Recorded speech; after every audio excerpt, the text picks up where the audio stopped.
Guys, कैसे हो आप लोग। मैं आशा करती हूँ आप अच्छे होंगे और अपनी तैयारी में लगे हुए होंगे।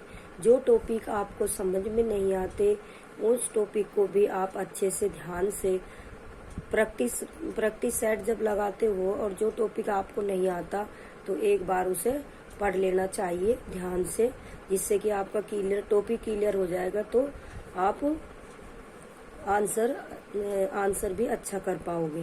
देख लीजिए आप प्रैक्टिस सेट। देखिए, ये प्रीवियस क्वेश्चन है जो पहले आए हुए हैं। महासागरीय प्रॉपर्टी के मुख्य खनिज घटक क्या हैं? सिलिका और एल्यूमिना, सिलिका और निकल, सिलिका और मैग्नीशियम। तो इसका आंसर होगा सिलिका और मैग्नीशियम। एक्सप्लेनेशन देख लीजिए आप लोग। देखिए, किसी महासागर के ऊपरी परत को ही महासागरीय प्रॉपर्टी कहते हैं। महासागरीय प्रॉपर्टी में पाए जाने वाले मुख्य खनिज घटक सिलिका और मैग्नीशियम है। इसकी मोटाई 5 सेंटीमीटर 5 से 10 किलोमीटर तक पाई जाती है। इसमें कायांतरित चट्टानों का अभाव है। इसके विपरीत महासागरीय भू प्रॉपर्टी में लावा, राख, चूना पत्थर, बलवा पत्थर व कायांतरित चट्टानों की प्रधानता है। इस प्रॉपर्टी की मोटाई 30 से 50 किलोमीटर तक पाई जाती है। अगला क्वेश्चन देख लीजिए आप लोग। देखिए, जनसंख्या घटने से मानव भूमि अनुपात घटता है, बढ़ता है, स्थिर रहता है। उपरोक्त में से एक से अधिक, उपरोक्त में से कोई नहीं। तो इसका आंसर होगा जनसंख्या घटने से मानव भूमि अनुपात बढ़ता है। तो इसका आंसर बढ़ता है होगा। एक्सप्लेनेशन देख लीजिए आप लोग।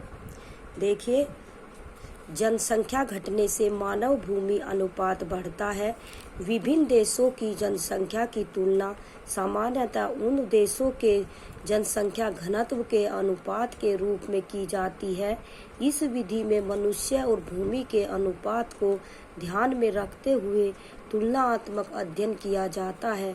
इस तरीके में किसी क्षेत्र की कुल जनसंख्या के वितरण को देश के क्षेत्रफल में समान रूप से वितरित मानते हुए प्रति वर्ग किलोमीटर क्षेत्र में कितनी जनसंख्या समाहित होती है के अनुसार गणना की जाती है।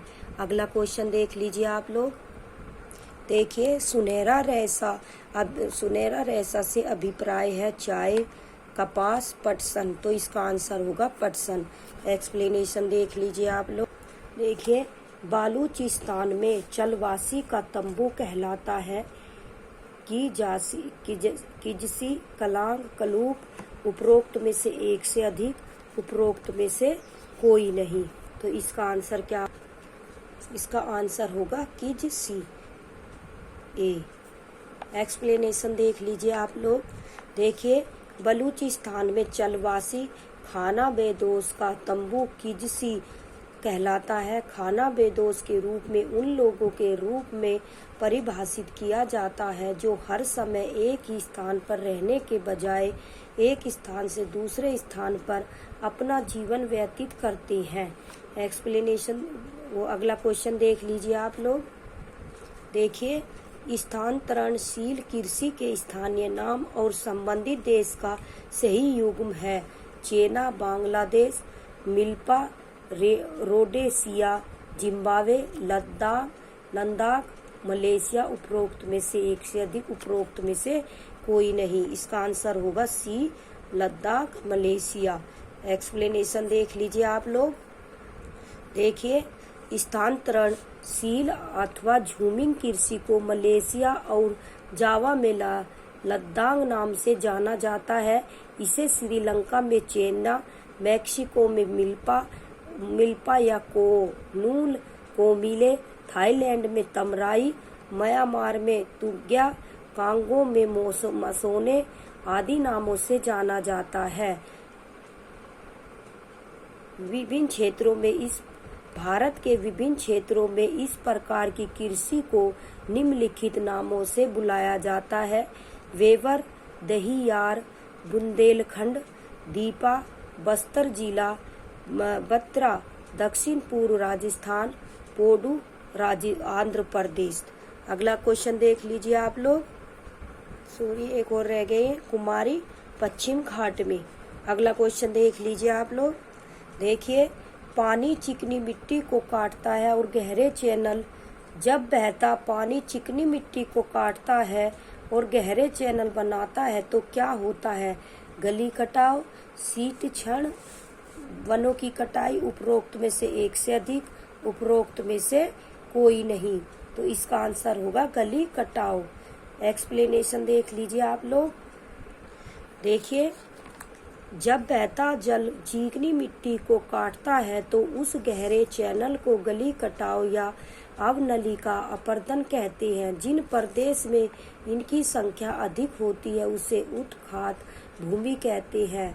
मृदा अपर्दन के प्रमुख चरण बूंद अपर्दन, परत अपर्दन, रील अपर्दन, अवनलिका अपर्दन, धारा चैनल अपर्दन, अवनलिका अपर्दन या गली कटाव से प्रभावित 4 वृहद क्षेत्र पंजाब में शिवालिक क्षेत्र, चंबल यमुना दोआब, छोटा नागपुर प्रदेश, राजमहल पहाड़ी क्षेत्र, गुजरात में खंभात की खाड़ी क्षेत्र। अगला क्वेश्चन देख लीजिए आप लोग। देखिए, निछालन प्रक्रिया संबंधित है भारी वर्षा क्षेत्र से, खनिज और मिट्टी से, पौधों की जड़ों से, उपरोक्त में से एक से अधिक, उपरोक्त में से कोई नहीं। तो इसका आंसर होगा उपरोक्त में से एक से अधिक। व्याख्या देख लेते हैं हम लोग। देखिए, ऊपरी सतहों के अवयवों का अंतःस्राव द्वारा निचली सतहों में आने की क्रिया को निछालन कहते हैं। भारी वर्षा वाले क्षेत्रों में खनिज पदार्थ मिट्टी के निचले संस्तर में चले जाते हैं जो पौधों की जड़ों को प्राप्त नहीं हो जाते। इस तरह के क्षेत्रों में लेटराइट मृदा पाई जाती है। अगला क्वेश्चन देख लीजिए आप लोग। देखिए, स्टेलेक्टाइट एवं स्टेलेगमाइट स्थलाकृतियां बनती हैं पवन द्वारा, भूमिगत जल द्वारा, बर्फ द्वारा, उपरोक्त में से एक से अधिक। तो इस उपरोक्त में से एक से अधिक, उपरोक्त में से कोई नहीं। एक्सप्लेनेशन देख लीजिए आप लोग। देखिए, स्टेलेक्टाइट कंदराओं में चूने युक्त जल के टपकने से कंदरा छत के सहारे चूने के जमाव से उल्टे स्तंभ रूपी संरचना का निर्माण होता है तो उसे स्टेलेक्टाइट कहते हैं। स्टेलेगमाइट कंदराओं की छत से फर्श पर टपकने वाले चूना मिश्रित जल से निर्मित स्तंभ रूपी संरचना स्टेलेगमाइट कहलाती है। जब कभी स्टेलेक्टाइट वे स्टेलेगमाइट आपस में मिल जाती है तो उस संरचना को कंदरा स्तंभ कहते हैं। रोहतास पठार, कुटुमसर गुफा, चित्रकूट आदि में से ये कंदराएं पाई जाती हैं। अगला क्वेश्चन देख लीजिए आप लोग। देखिए, सूची 1 को सूची 2 से सुमेलित कीजिए। क्रिस्टो कोलंबस, तो ये किसका खोजकर्ता? क्रिस्टो ये खोजकर्ता है और ये जन्म स्थान है। तो क्रिस्टो कोलंबस इटली, और जैक्स कार्टियर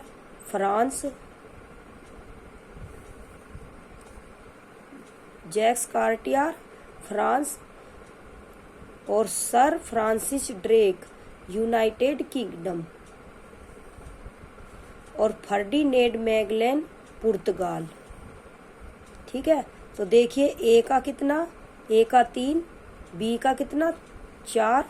तो देख लीजिए, ये देख लीजिए, ए का कितना था 3, तो ए में भी 3 और सी में भी 3 है। ए में 1 है, ए में 1 है, तो इनमें से तो कोई सा नहीं होगा, इनमें से ही होगा। तो बी का 4, इसमें बी का 4 हो गया। फिर उसका सी का हमारा कितना था? सी का हमारा 2 था ना, तो सी का 2 और डी का 1, तो इसका आंसर होगा ए। क्या होगा इसका आंसर ए। एक्सप्लेनेशन देख लीजिए आप लोग। क्रिस्टोफर कोलंबस इटली की खोज, जैक्स कार्टियर ने फ्रांस की, सर फ्रांसिस ड्रेक ने यूनाइटेड किंगडम और फर्डिनेंड मैगलन ने पुर्तगाल की। अगला क्वेश्चन देख लीजिए आप लोग। देखिए, थार्डिग यूट महोत्सव का 3 दिवसीय उत्सव किस देश में मनाया जाता है? चिली में, नेपाल में, जर्मनी में, म्यांमार में। तो इसका आंसर होगा 4। एक्सप्लेनेशन देख लीजिए आप लोग। देखिए, थार्डिग यूट महोत्सव का 3 दिवसीय उत्सव म्यांमार में मनाया जाता है। थार्डिग यूट महोत्सव को म्यांमार का प्रकाश महोत्सव भी कहा जाता है। म्यांमार में लोग हर साल पूर्णिमा के दिन इस त्योहार को मनाते हैं। अगला क्वेश्चन देख लीजिए आप लोग। देखिए, लगातार नई परत जोड़ने वाली प्रक्रिया निम्नलिखित में से कौन सी है? निम्नस्खलन, सबडक्शन, भूकंप, समुद्र तल का फैलाव और संवहन। तो इसका आंसर होगा समुद्र तल का फैलाव। एक्सप्लेनेशन देख लीजिए आप लोग। देखिए, लगातार नई परत जोड़ने वाली प्रक्रिया समुद्र तल का फैलाव है। सामान्य स्थिति में समुद्र तल का फैलाव महाद्वीपीय भूमि में दरार के रूप में शुरू होता है। 1960 के दशक के शुरुआत में भूविज्ञानी हैरी हेस ने समुद्र तल के फैलाव की परिकल्पना को रखा, जिसमें मध्य महासागर की चोटियों पर बेसाल्टिक मैग्मा से हरे समुद्र की खाइयों की ओर बढ़ता है, जिससे वह जलमग्न हो जाता है। जब जल यहाँ से गहरे समुद्र की तरफ चला जाता है तो यहाँ नई परत का निर्माण होता है। क्योंकि यह प्रक्रिया चलती रहती है, जिससे नई परतें बनती रहती हैं। अगला क्वेश्चन देख लीजिए आप लोग। देखिए, जनसंख्या में परिवर्तन के 3 मुख्य कारक हैं। तो कौन कौन से देख लीजिए आप। जन्म, मृत्यु एवं विवाह नहीं, जन्म, मृत्यु एवं प्रवास। तो इसका आंसर होगा बी। एक्सप्लेनेशन देख लीजिए आप लोग। देखिए, जन्म, मृत्यु एवं प्रवास जनसंख्या में परिवर्तन के 3 मुख्य कारक हैं। ये तीनों कारक जनसंख्या अध्ययन के क्षेत्र में महत्वपूर्ण है। जनसांख्यिकी मानव जनसंख्या का वैज्ञानिक अध्ययन है। अगला क्वेश्चन देख लीजिए आप लोग। देखिए, कुल जनसंख्या एवं कुल क्षेत्रफल के अनुपात को क्या कहते हैं? कुल जनसंख्या एवं कुल क्षेत्रफल के अनुपात को क्या कहते हैं? तो लिंगानुपात, साक्षरता दर, जनसंख्या घनत्व। तो इसका आंसर होगा सी। क्या होगा? सी, जनसंख्या घनत्व कहती हैं। एक्सप्लेनेशन देख लीजिए आप लोग। देखिए, कुल जनसंख्या एवं कुल क्षेत्रफल के अनुपात को जनसंख्या घनत्व कहते हैं। जनसंख्या घनत्व को प्रति वर्ग किलोमीटर के आधार पर व्यक्त किया जाता है। अगला क्वेश्चन देख लीजिए आप लोग। देखिए, ग्लोबल जेंडर गैप रिपोर्ट किसके द्वारा जारी की जाती है? विश्व बैंक के, संयुक्त राष्ट्र महिला के, UNDP के, विश्व आर्थिक मंच के। ग्लोबल जेंडर गैप रिपोर्ट विश्व आर्थिक मंच के द्वारा जारी की जाती है। तो इसका आंसर होगा सी। एक्सप्लेनेशन देख लीजिए आप लोग। देखिए, ग्लोबल जेंडर गैप रिपोर्ट विश्व आर्थिक मंच द्वारा जारी किया जाता है। वर्ष 2023 में इसका 17वां संस्करण जारी किया गया, जिसमें भारत का स्थान 146 देशों में 127वां और आइसलैंड लगातार 14वें वर्ष शीर्ष स्थान पर बना हुआ है। अगला क्वेश्चन देख लीजिए आप लोग। देखिए, बिहार के गया जिले की वर्तमान जनसंख्या कितनी है? ये 5,98,000, 3,20,000, 2,34,000, 7,80,000।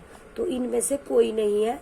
एक्सप्लेनेशन देख लेते हैं हम। देखिए, बिहार के गया जिले की वर्तमान जनसंख्या 58,54,510 है। वर्ष 2011 की जनगणना के अनुसार गया जिले की जनसंख्या 43,91,418 थी।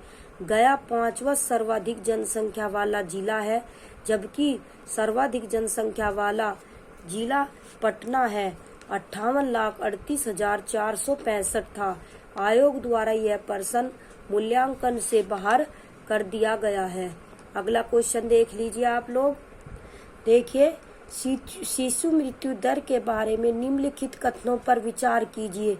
यह शिशु के जन्म से लेकर ठीक 1 वर्ष की आयु के बीच मृत्यु की संभावना है, जो प्रति 10,000 जीवित जन्मों पर व्यक्त की जाती है। वर्ष 1950 में शिशु मृत्यु दर 189.6% थी। वर्ष 2019 में शिशु मृत्यु दर 30 थी।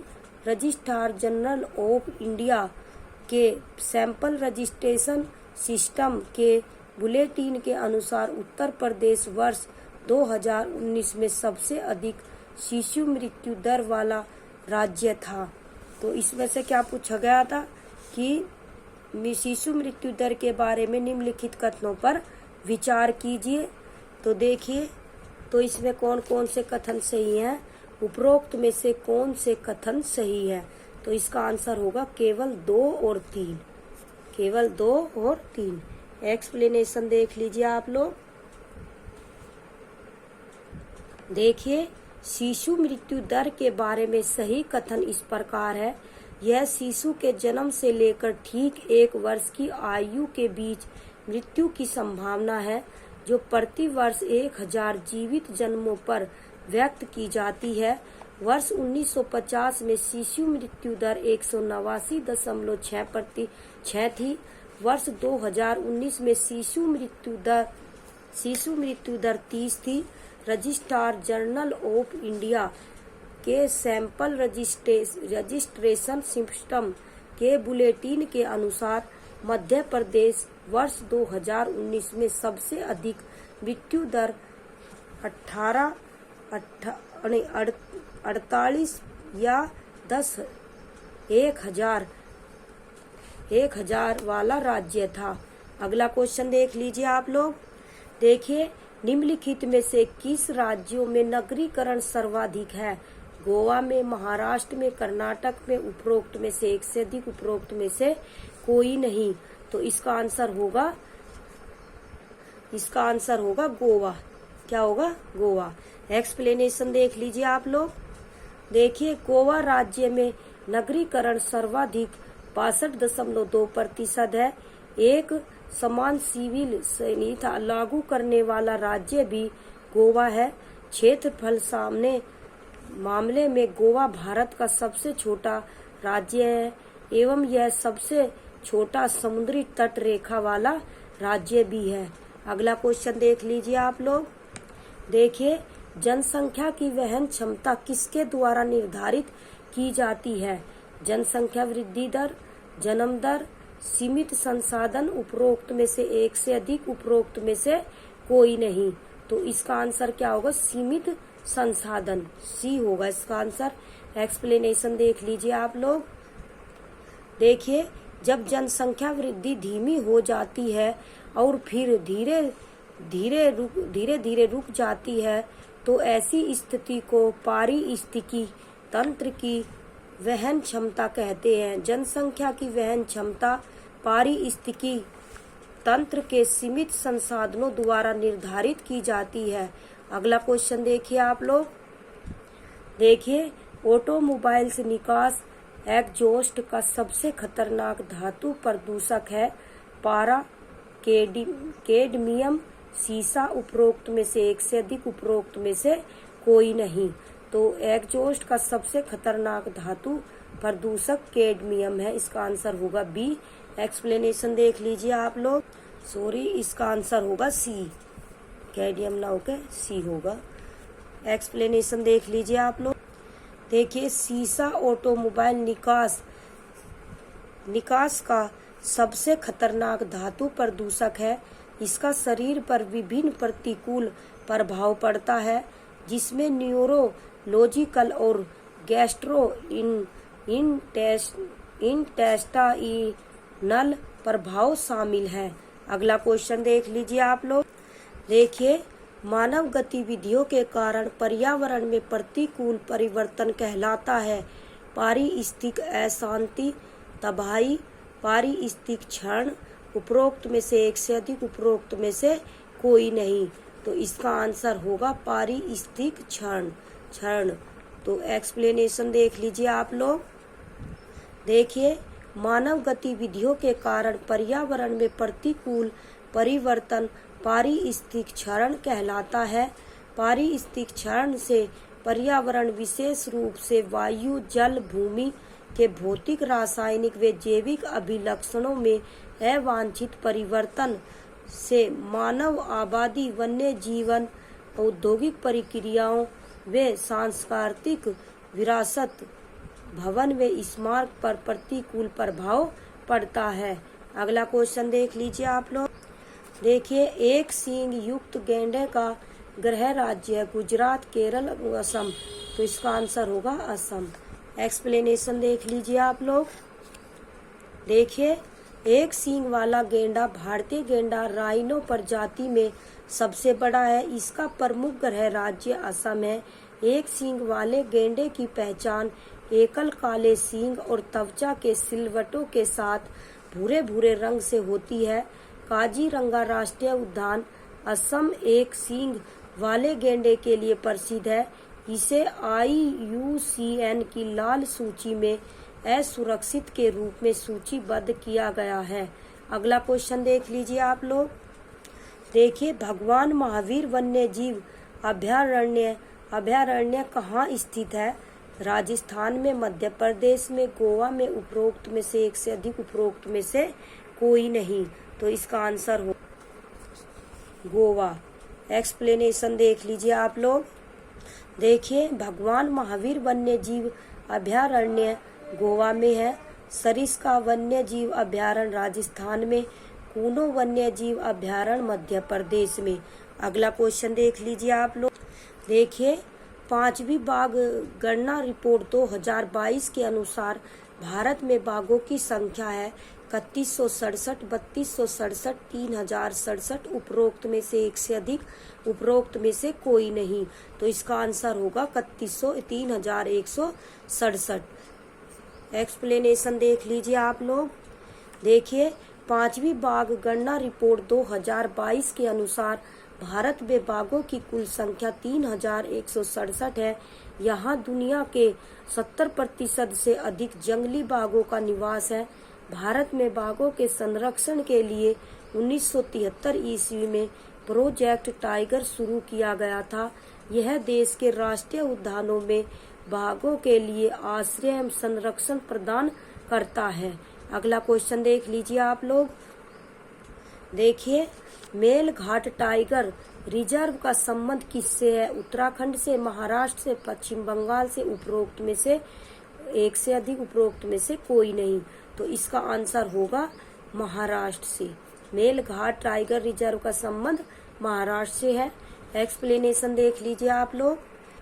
देखिए, मेलघाट टाइगर रिजर्व महाराष्ट्र के अमरावती जिले में स्थित है। यह टाइगर रिजर्व मध्य भारत में सतपुड़ा हिल रेंज की दक्षिणी शाखा पर स्थित है, जिसे गविलगढ़ हिल कहा जाता है। वर्ष 1974 में इसे बाघ अभयारण्य घोषित किया गया था। यह प्रोजेक्ट टाइगर के तहत वर्ष 1973-1974 में अधिसूचित पहले 9 बाघ अभयारण्यों में से एक है। अगला क्वेश्चन देख लीजिए आप लोग। देखिए, हिमालयी भूरा भालू, एशियाई जंगली भैंसे, रेगिस्तानी लोमड़ी किसके उदाहरण है? दुर्लभ प्रजाति के, विलुप्त प्रजाति के, लुप्त प्राय प्रजाति के। उपरोक्त में से एक से अधिक, उपरोक्त में से कोई नहीं। तो इसका आंसर होगा दुर्लभ प्रजाति के। ठीक है, एक्सप्लेनेशन देख लीजिए आप लोग। हिमालयी भूरा भालू, एशियाई जंगली भैंसे, रेगिस्तानी लोमड़ी दुर्लभ प्रजाति के उदाहरण है। दुर्लभ प्रजातियों के जीवों को प्रभावित करने वाले नकारात्मक कारकों की सक्रियता से छोटी प्रजातियों लुप्त प्राय या कमजोर श्रेणी में आने लगती है, इसलिए इनके संरक्षण की विशेष आवश्यकता होती है। अगला क्वेश्चन देख लीजिए आप लोग।